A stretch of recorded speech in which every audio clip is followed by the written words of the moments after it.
Greetings, travelers. You don't see Mark here. I know, it's weird. So, Mark and Bo and Carrie all went to Squonkapalooza, and apparently the squonk is real because Mark didn't come back. No, just kidding. I'm totally teasing. Don't start that rumor. Actually, Mark unfortunately got some convention crud that happens every now and then. He's not feeling great, but we have such an amazing set of guests today that it's just me and Wesley, our Erie Travel stuffed dog, that helps me through these times. Just kidding. So, yes, it is just going to be me today, and Bo is behind the scenes clackety clacking away to make sure this is a possibility. There's a couple things I want to remind everybody of. One is, in case you did not know, today is the anniversary. Well, this is going to air on the 20th, and the 21st of August is the anniversary of Hopkinsville, and we're going to be doing an episode on that shortly. And then, as a reminder, in a couple of weeks, I'm going to be at PopCon Louisville. Mark and Carrie are going to be down at Tampa Bay Comic Con. Of course, we're all going to be at Dragon Con, including Bo. We have like way too many panels. I don't know how we're going to do them all. And it's up and going. So Bigfoot Story Adventure Night, if you want to come join us out in the middle of nowhere, camping, and you probably will survive, but I do believe in collateral damage. So if only a couple of you make it, totally fine, but otherwise it's going to be tons of fun. So without any further ado, Bo, let's pop these guests here. Hello, hello. So it is wonderful to have all of you. Thank you for joining me today. Thank you. So, Christina, I want everybody to introduce themselves, but I want you to give a little bit of a synopsis. I mean, the name of this episode is The Woman in the Lake, your quest to find your missing mom. Can you give us a little synopsis of what we're talking about today? So yeah, when I was 8 years old, June 26, 2001, was the last time my mom was seen. She was supposed to pick me up the next morning from Girl Scout camp, which happened to also be her birthday. So then June 27th, she didn't show up. She didn't show up to work that morning. She didn't show to pick me up. From there, that led to a almost 22-year search to find her, which is where I've got Cam that helped on social media, and Mike and Britton that actually found her back in January of last year. So yes, and I'm sad with the outcome, but I'm happy that there was a conclusion to finding her. So Cam, why don't you introduce yourself and tell us a little bit about you? So my name is Cam. I go by Swamp Witch on TikTok and Instagram. I cover missing people cases as well as mysteries and other weird, strange events that go on.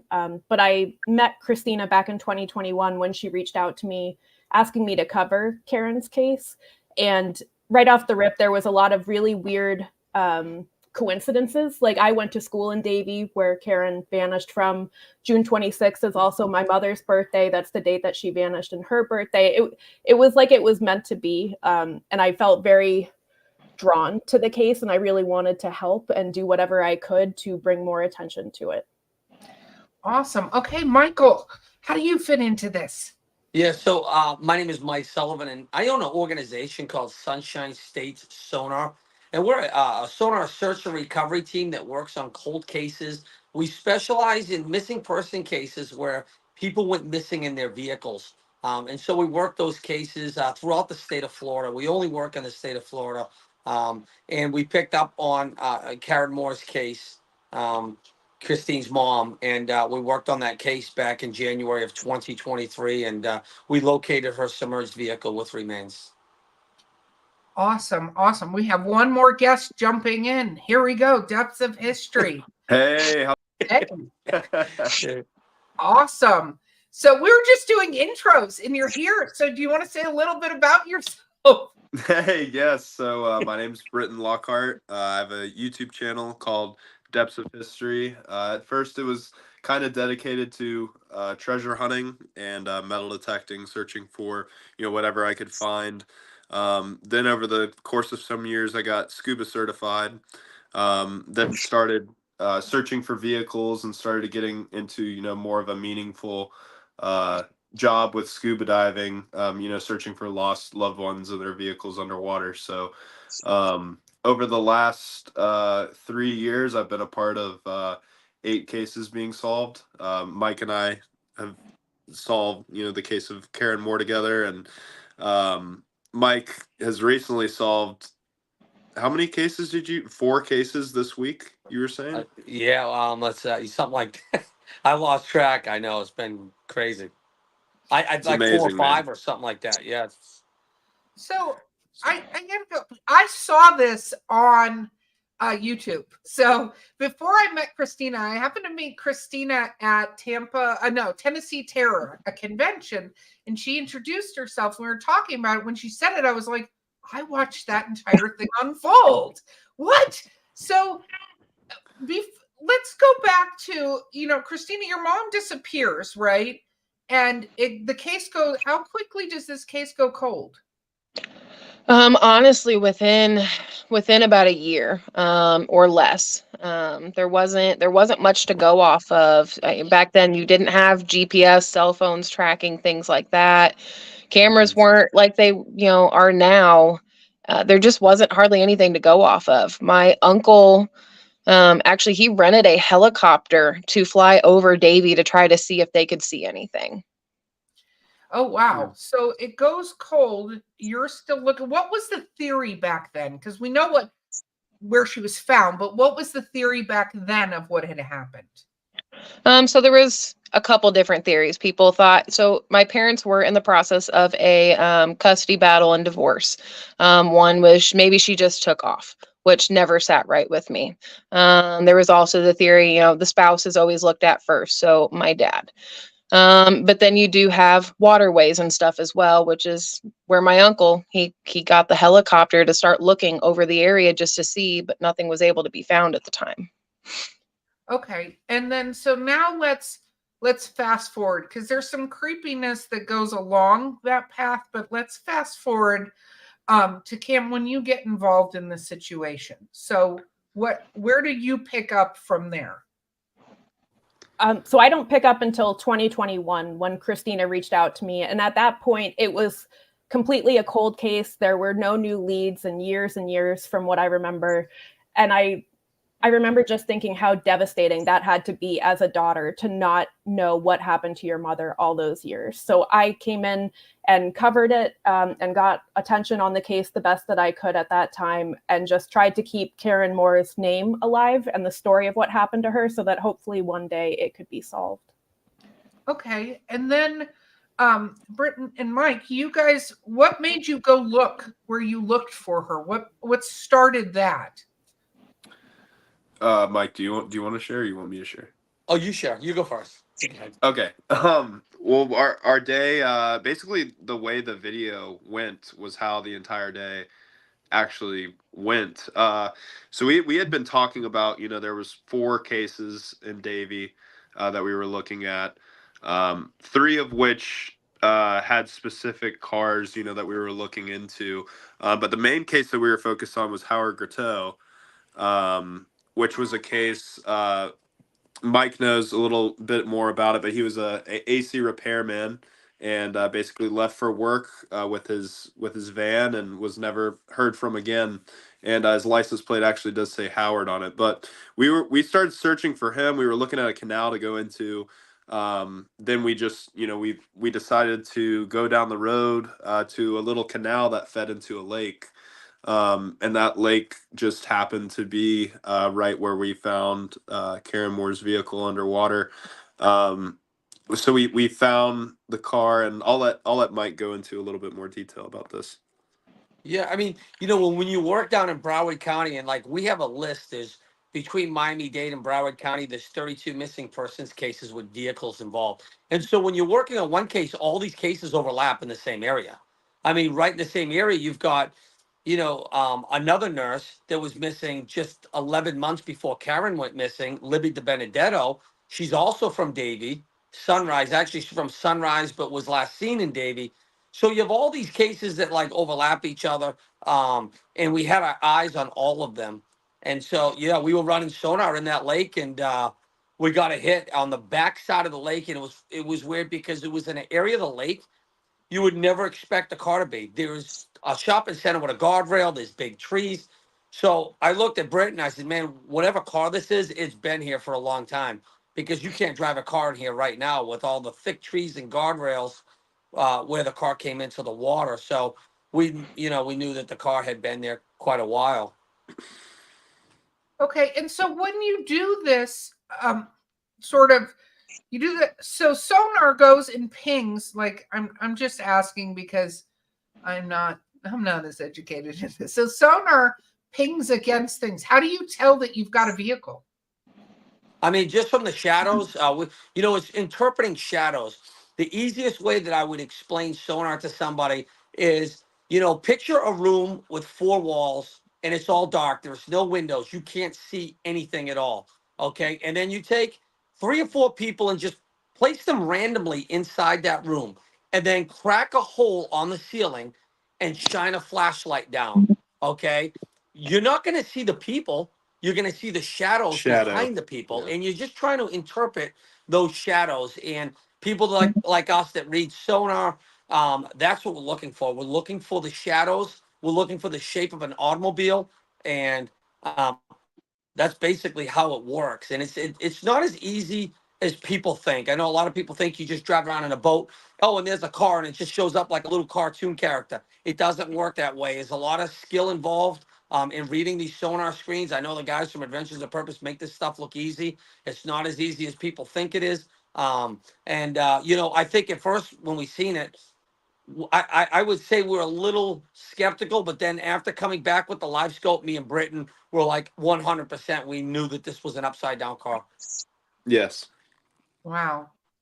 Okay, so then you go, we got to pull this out. So then what happens next? I know the video, but some people watching this and listening might be going, I didn't see the video. We're going to put a link in the notes, but what do you do then when you guys realize you have dives it.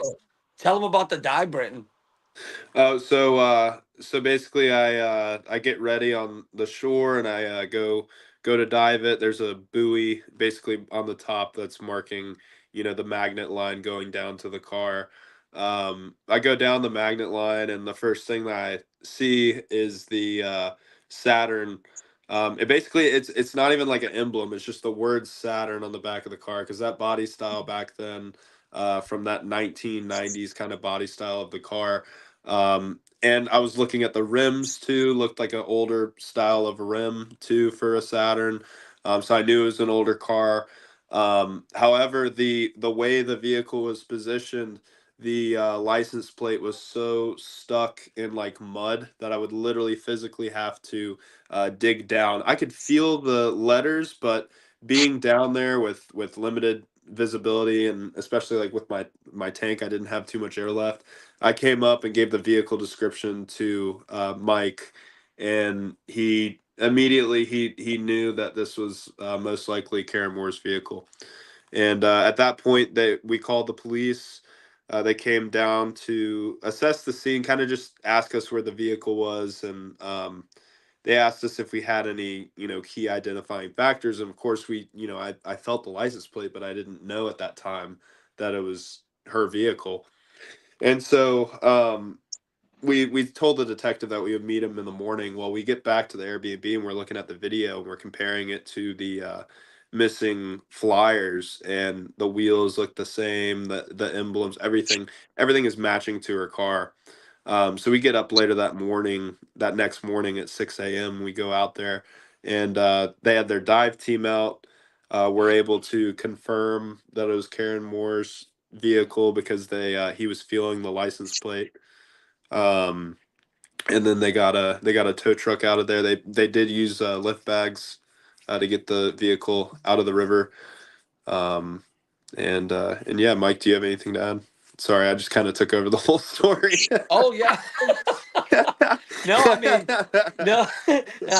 no. I think you pretty much got it. I would say this, like, I remember when you were diving, like I'm up on the boat, and we got 3 people missing in Davie in their cars. We got Libby DiBenedetto, we got John Gallardi and his Ford Taurus, and we got Karen Moore. So I'm thinking in the back of my mind, please be, a Taurus, a Camry, or a Saturn, because we knew we had a sedan, right? We knew on Saturn this is going to be a 4-door sedan. We got 3 people missing in Davie, all missing in sedans.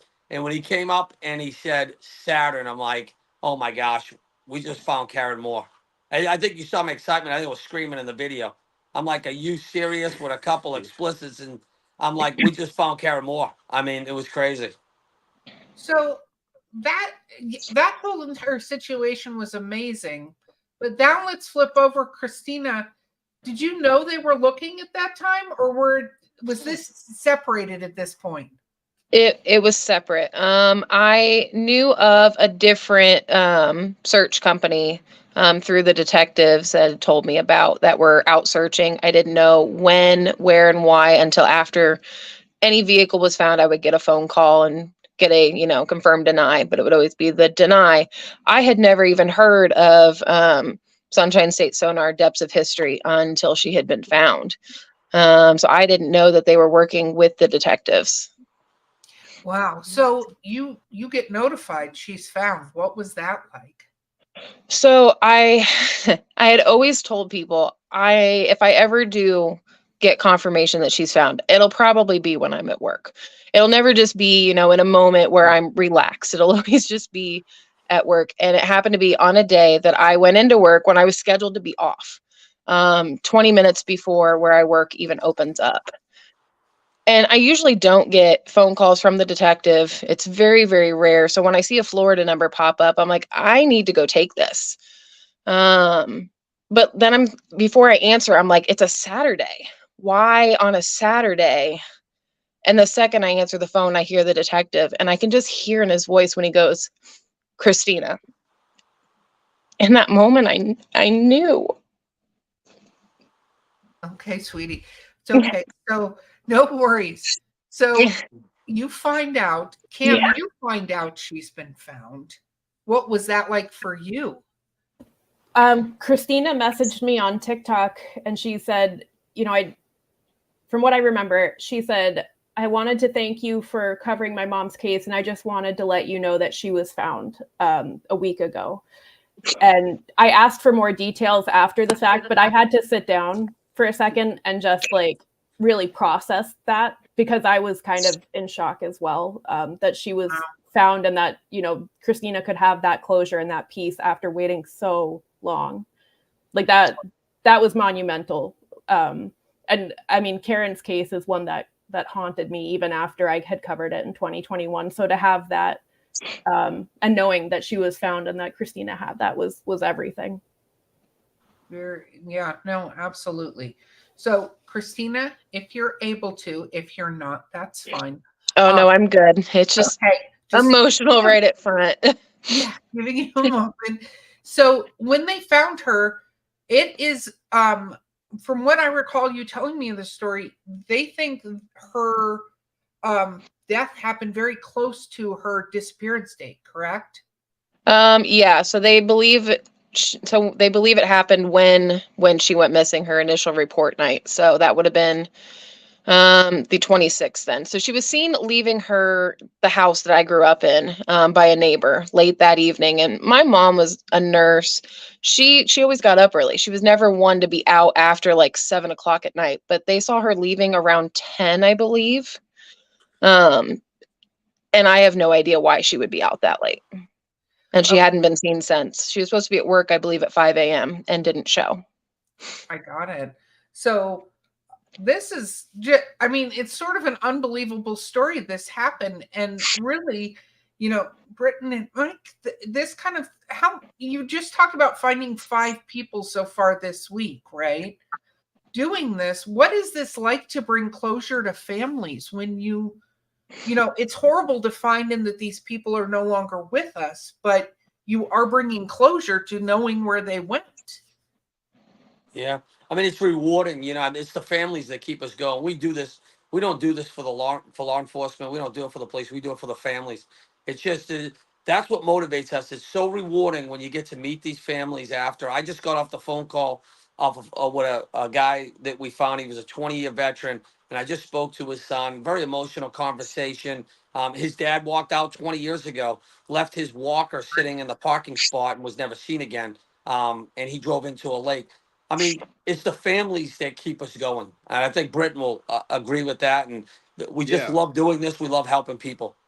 Oh yeah, and I mean, just to add on to that, I know I have my YouTube channel where I document, all these missing persons cases, and we try to do it in a very professional manner with, respect to the families.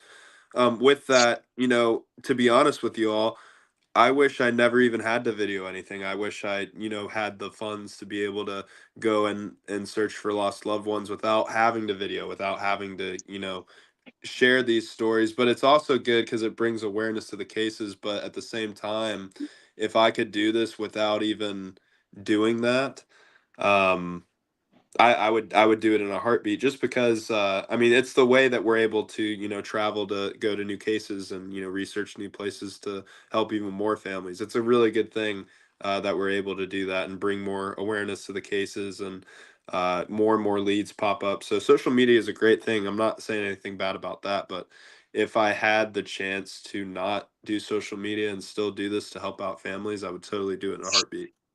So I think that's amazing. It does lead me to go, first of all, what is it like to work with law enforcement when you're calling them? Because I know probably it's different now than when you guys began what you're doing, right? And calling and going. Because, I've seen also the videos of people who find guns in the water and this, and that are doing the treasure hunting you were first talking about, right? But what was it like when you guys started doing this with law enforcement? I mean, go ahead, Brett. Oh, you know. Yeah, either or. Yeah. I mean, yeah. I- Sometimes, I always say it all depends which agency you work with. Just like anything else, there's good agencies to work with, and then there's bad ones that that just they don't want to cooperate with you. We've got a case right now where we can't get cooperation from that particular agency, and they're literally stopping us from finding this family's loved one. They have put a flat out roadblock, and they actually even tried kicking us out of the city. Like they stopped our search, and Wow. this guy's been missing for 45 years. We had to get another law enforcement agency in there to help back us up. Um, it's the Michael John Olson search, and so it all depends. It depends where you're working. Some of them are great, some are bad. It's sometimes their egos get in the way of these cases. I think they feel offended that we come in and we do this stuff, and they don't like it. For the most part, because we're a civilian search team. So, but we've worked with some awesome law enforcement agencies that have done some incredible work, and we couldn't solve half these cases without them. Wow. What about you, Britton? What's your side of it? Yeah, I would say the same thing. I think it varies by department. Um, in This was about 2 years ago. I was with a group called Chaos Divers in Ohio. They've solved 17 missing persons cases over the last 3 years. We solved a case in Indiana. It was a woman who went missing along with her vehicle, and the moment I started documenting, everything that we were doing, and when the police actually arrived, um, it's almost like, all the, like, us finding the vehicle and everything that we did kind of went to the side of the curb, and they started treating us like the criminal. And that tends to happen a lot. Some different departments, like I will say, a couple of years ago in Ohio, when I was with Chaos Divers, we solved the case of Charles Hanlon. It was a 23 year old missing persons case out of Steubenville, Ohio. We found his truck. I was deputized as a civilian deputy through their sheriff's department, and I think Steubenville's police department is one of the most professional departments out of any department that I've personally dealt with, even in my own city. Um, but it varies based on department, and we try to do our best, um, not to share the bad, like, especially with social media and everything, not to share the bad from these people. But if it gets to a point where, it's something that needs to be shown, I'll let it be shown on my channel, to have the people tell us what they think. It's so amazing to me. And I know, Cam, you talk about missing, covering cases, but as somebody that's, watches a ton of true crime and things like that, the amount of stories where you look at how law enforcement can be brilliant and amazing and helpful, but there are some times I'm like, why are you getting in the way of it? It's not like you're doing this. It's not like you were out with the sonar team in the same lake with Mike and he's like, look, I found it first. I mean, that's not what's happening. Yeah. A lot of, like, especially with that one in Indiana too, it was we really kind of made them look bad, in all honesty, because the family contacted us after they searched that same lake by the same boat ramp, and we went to the same boat ramp and found the car right there.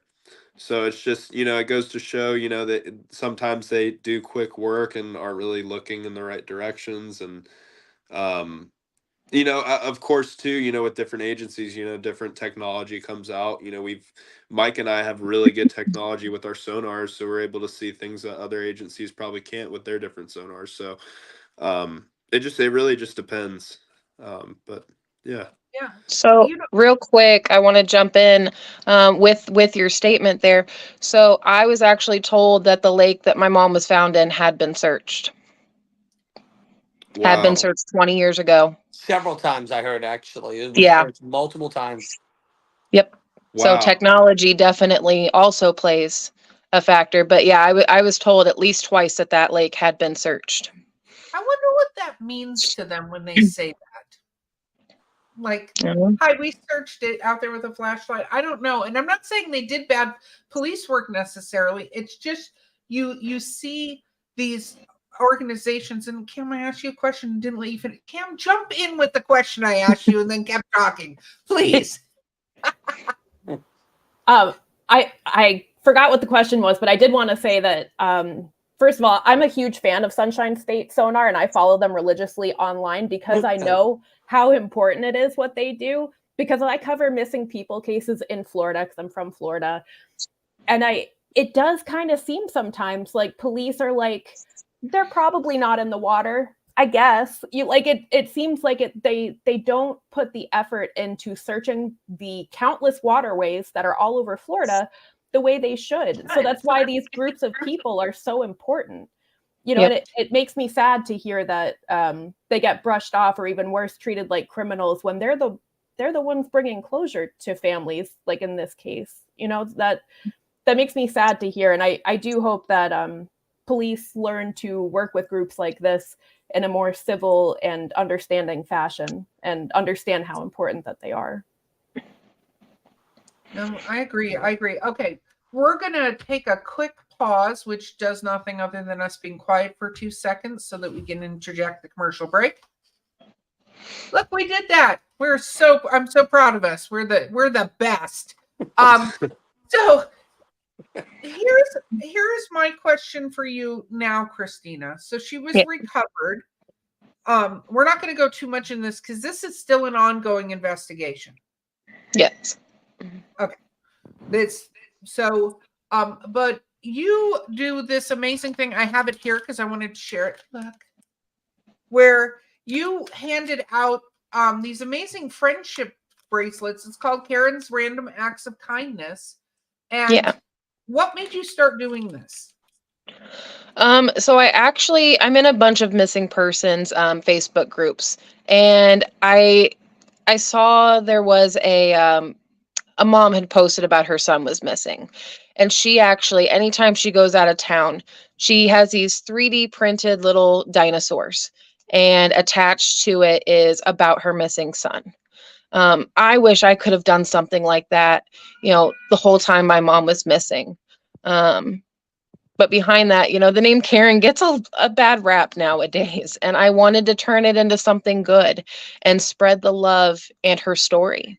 I tried to get her name out there so many times. And that's where I was so thankful for Cam for being able to help me do that. And I wanted to share love and kindness. So anybody that finds them, they can keep the bracelet for themselves or give it to somebody else.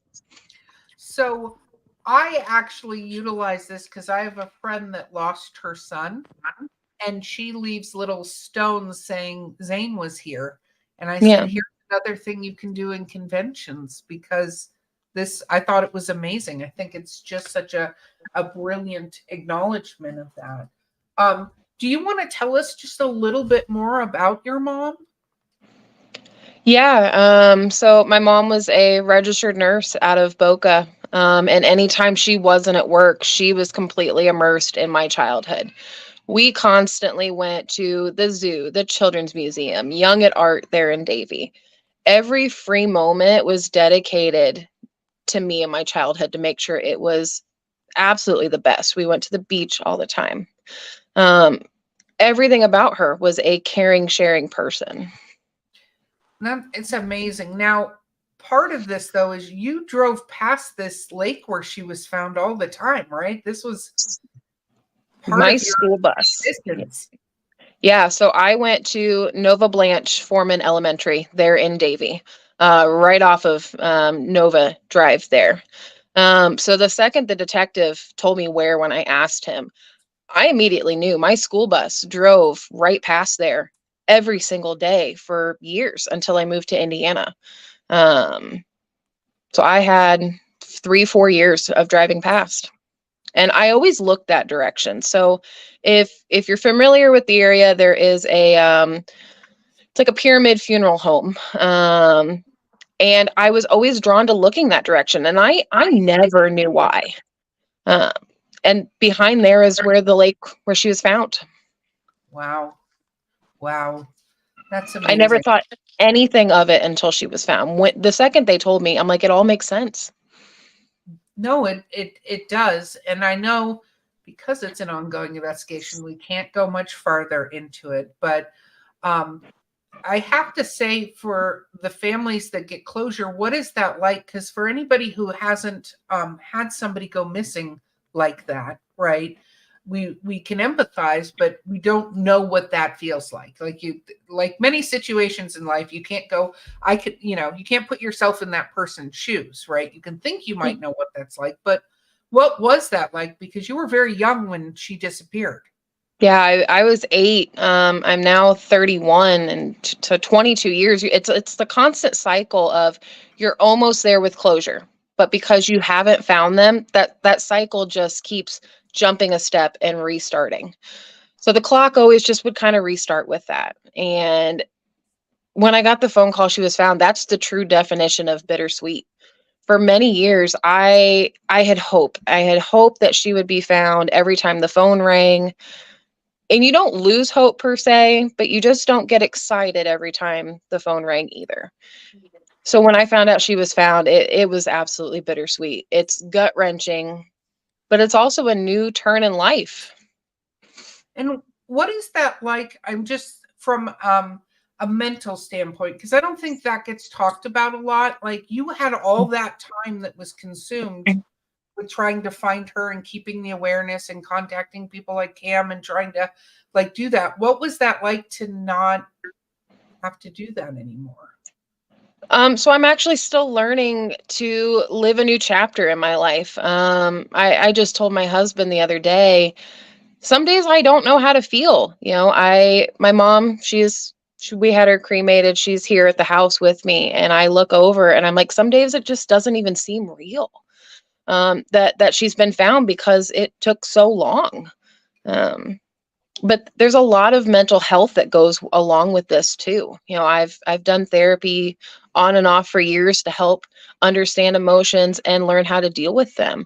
I did many searches on my own through Facebook groups, posting, sharing, and people resharing.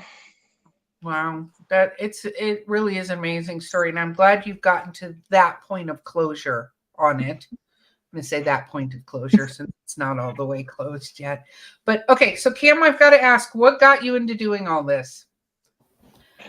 So when I was a little kid in 3rd grade, my best friend at the time was killed in a crash because a drunk driver ran a red light and nailed the car, and she got one single head wound, and that was it. She passed away shortly after, and that person never received justice.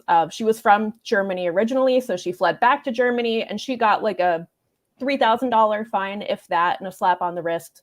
And as long as she doesn't come back to American soil, she's good to go. So she'll never face a jury for what she did to her. So since then, I've always been very passionate about justice for missing people and for victims of crimes. And, I really want other families to have the justice and the closure that she and her family were never able to have, because I saw how it affected her family and I saw how they fell apart, and her mom now does really great things in the community for other people who have lost their children. But I think about the families of missing people, like Christina was talking about, of just not knowing at all and not being able to move on and not having that closure, because you don't know where they are. You don't know what happened to them. Like, I can't imagine what that's like. And there are a lot of cases, in my personal opinion, that have been forgotten. Some have been swept under the rug, and people move on. People have a short attention span, unfortunately. And to me, it is most important to keep their names alive and to keep people looking for them and remembering them. And if nothing else, keep their story alive so that, their memory can at least live on, if nothing else. Part of what I do is also talking about, the paranormal and strange events and different things like that. And I kind of think it goes hand in hand, because there's just a part of the human mind that wants to understand the unexplainable, whether it's a person that went missing and you can't explain why, whether it's, a haunting in a house. There's just a part of the human experience that wants to know answers that we don't have answers to. So I do my best to talk about that and to cover things and to delve into topics that other people might not be comfortable to talk about. No, I love that. Okay, Mike, what got you started in doing what you're doing with the sonar? I guess I just got inspired, by the YouTubers, the YouTube community. I'm just watching them. I was a fan of what those guys were doing and helping families and stuff. And so, I have a full-time job. I work full-time. I've got a very successful business, got two teenagers. And, so for me, it was like I could never do the YouTube stuff. So, I put together a team. We've got a really good team of just friends of mine that get together and do this stuff. And we don't do it very often. I think we go out like maybe once a month, maybe once every couple of weeks. We all get together and we book an Airbnb. We work in a different part of Florida, and we work on cases. And we've had some incredible success over the last really 18 months. We've been able to bring home 13 people now. Wow. Solved 13 cold cases in the last 18, 19 months now. That's phenomenal. I mean, those numbers are just phenomenal. I'm sure if you look at cold I always cases, think I can't even imagine. I can't imagine if we did this full time. We do this like on average once a month, and to find that many people, we always talk about it. Can you imagine if we did this full time? I bet it would probably be dozens of people by now. oh my gosh, yes, yes. And the same was you, Britton. You talked about being a treasure hunter. What propelled you? What I know you found the first thing, but is that what motivated you to do this full time? As your thing now? Yeah, so I mean for me it was really um it all my channel just started first with treasure hunting, and then being able to search for missing people came alongside that as something more meaningful that I wanted to do. Um but through treasure hunting, I was able to kind of create a platform that helped me financially to be able to go down, to work with Mike and to work, with all these different search teams and go on, month-long trips and things like that. And I mean, um, it's very hard. Sometimes we'll go on a month-long trip and find, 50 to 75 vehicles, and not one of them solves a case. It's just, it's very hard, and it takes a lot of work, a lot of research, and Mike's doing a great job down there in Florida. And there's not as many cases. I feel like in Florida there's the most water, so that means there's almost the most cases down there. um, versus here in Georgia we've got maybe three or four, but there's not as many waterways. Like you go into Orlando and there's water everywhere, and it's Oh yeah. especially like these different like the Walt Disney World when you guys found Sandra. Sandra Mike, Lemire. you there? Yeah. Lemire, yeah, Sandra Lemire. Yep. Yeah. Oh yeah. You found her at Disney? At She the was at the exit, right? well, she was at the on ramp in Orlando. It's the World Drive exit in Celebration, which is the exit you take to Disney World as you're heading into Disney. We had searched for, and Britain took part in one of those searches. Me and you teamed up on that as well at one point. We had searched for her. It was probably close to, I think, a year and a half. We had searched for her, and we had, we always searched from her last known location all the way up to the where she lived, which is to the, the north. And we never considered the fact she got on the highway going the wrong way. And that's what she did. She got on I-4 heading towards Tampa instead of Orlando. And so Oh, once police gave up that cell phone ping, we found her in one of these tiny triangle ponds that's probably 30 feet by 60 feet on Interstate 4 as you get off the highway. She was right there on the side of the highway for 12 and a half years. oh my God. I just got goosebumps. I've driven past that so many times. Oh, Yeah. whoa. Wow. Okay. I Yeah. had just driven past on that same road about a month and a half prior to him finding her. Yeah. Crazy. Wow. So how do you find your cases that you guys go look into?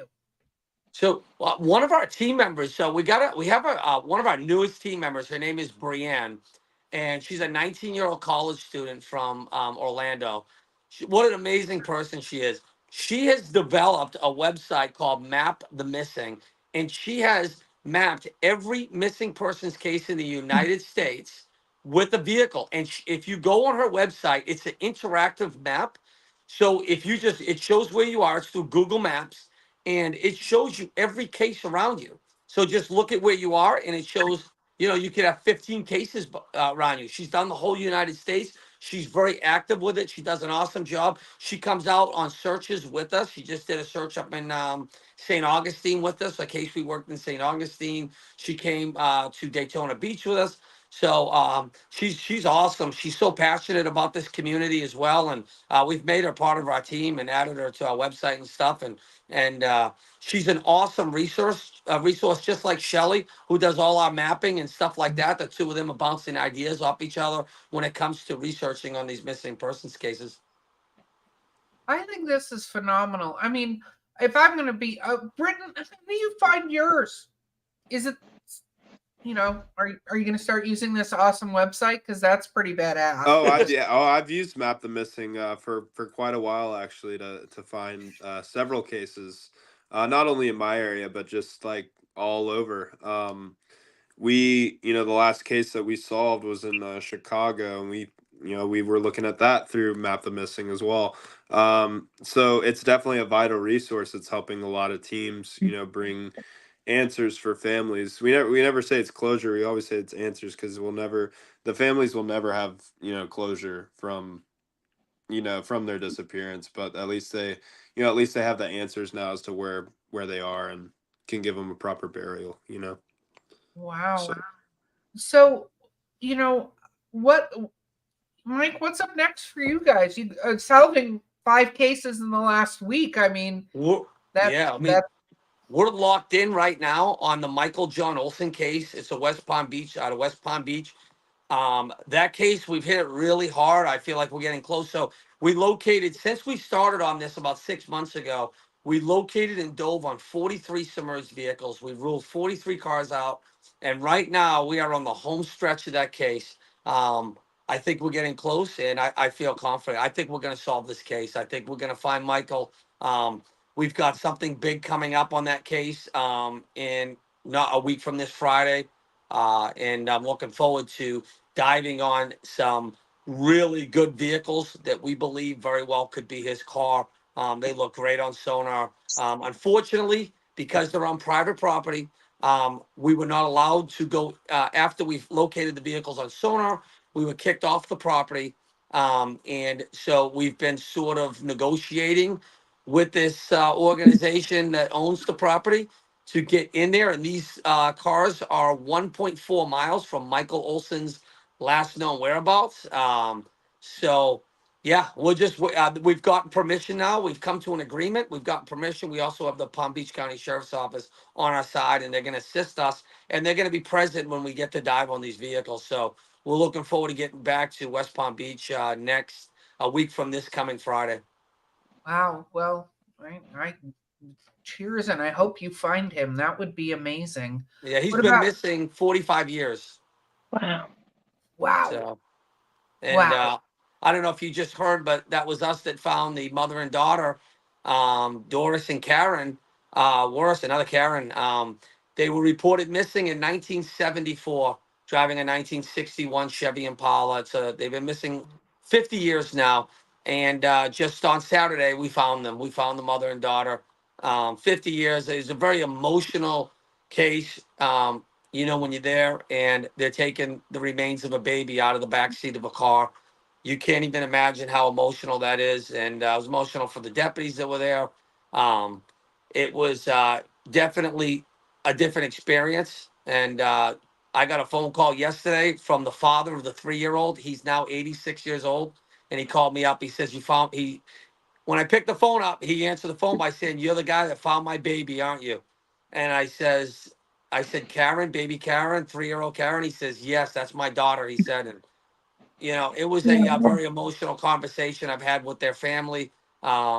Their entire family has reached out to me. I think I've talked to 10 or 11 different people now from the Worst family. And, it looks like they just crashed into a canal. They had just moved here from Pennsylvania. Um, and mother and daughter just lost control, went off the road and crashed into a Broward County canal in the town of Plantation, which is actually just a few miles from Davie, not far Yep. from where we found Karen Moore. Which Wow. on Sunday, I had actually gotten a text from Shelly while I was at church. She let me know that they had been found, and I took me a minute to process, but I started crying because not even an hour before I was sitting at church thinking to myself, just randomly, I'm like, had I not been at Girl Scout camp, I would have been in the car with my mom. And I'm like, why am I thinking about this right now? Why am I thinking about my mom? And had I not been there and me being in the car too? And an hour later, I get a text from her that a mother and a daughter have been found in a car in a canal. Wow. Wow. Well, There's all these crazy connections that just keep happening. I mean, what was it, Mike? Couple Remember the days 1 year after? anniversary? How about the 1 year anniversary when we found your mom? Remember Yeah. that? We Yep. found I'll let you tell that story. Yeah, we found. So we're coming up to the 1 year anniversary of when we found Karen Moore, and so here we are again, back down in South Florida. And that weekend we found another mother, 5. She was missing 38 years. We find her not even 12 hours later on that same, pretty much the same day was the anniversary. We found a kid that was missing 19 years. His name is Kareem Tisdale. And this is all like right on the anniversary of Karen Moore, the 1 year anniversary. So just crazy. Yeah. I can't believe how close these people are to. It's still baffling to me that they're not. Anyway, what about Britain? What are you working on? So I've got a trip coming up, the 5th to the 19th. It's gonna be about a 3-week trip. I'm going to Tennessee to work 4 cases, West Virginia and Virginia, North Carolina, and then we're going all the way to Alabama, Mississippi, and then I'm coming home. It's gonna be a long, long trip. We've got about 15 cases listed out right now. A lot of water to search. I'm gonna be with Chaos Divers on that trip, and gonna be working hard to try to find some answers for families. And usually I'll go on those 2-3 week trips, and I'll come home, and then I'll dive my rivers for 3 weeks to a month. Just try to kind of settle down from those trips, because it's always good every once in a while to just change up your diving, or to not do something as serious for more than 3 weeks at a time, and just kind of have that mental break from everything. So it's good though. And after after I get back from there, I'm going to California for 5 days with some of my family, so that'll be good. It's And very cool.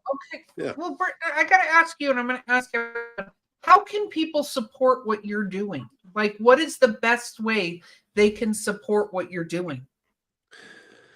The best way for both Mike and I is to watch us. So Mike has his Facebook page at Sunshine State Sonar. He's got videos on there and posts, and just following along and liking the posts and interacting with these different posts, these videos and things like that. Every viewer and every commenter, everything like that, they mean a lot to us, and without them we wouldn't be able to go on these missions. So just watching and subscribing and being there for what we're doing, and just watching what we're doing is a great way to support.